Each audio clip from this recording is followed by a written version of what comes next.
But earlier today I spoke to Andrew Allison. He's from the Better Off Out campaign and asked him if leaving the EU would be disastrous for farmers. Not at all. Every study shows that there probably will not be all that much effect for farmers if they leave the EU.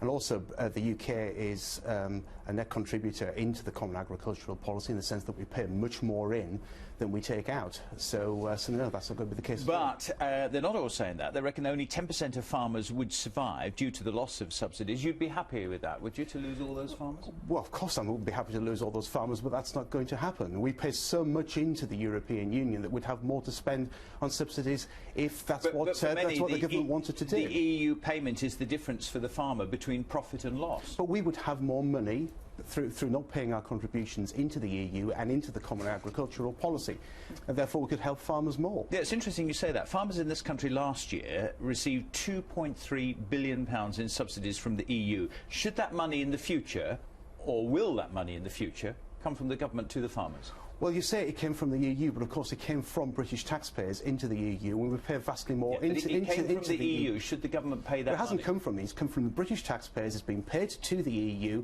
and of course the government can then decide how to pay those subsidies. Now, I'm sure the National Farmers Union will find it much easier to lobby civil servants and ministers in Whitehall than it is to lobby bureaucrats in Brussels. But do you think that the government should pay that same amount of money from the government to the farmers if we left the EU? That's completely up to the government. I'm sure the government will do a deal with the national... Do you think that's the right thing to do? I am not responsible for making decisions in Whitehall.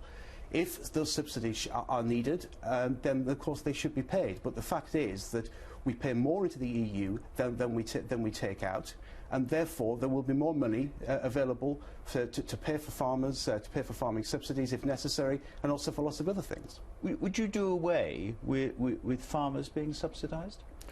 This has been done in New Zealand before, and it's worked rather successfully. But again, this is something for the British government and for farmers to decide themselves. Mr. Allison, good to see you tonight. Thank you very much indeed. Thank you.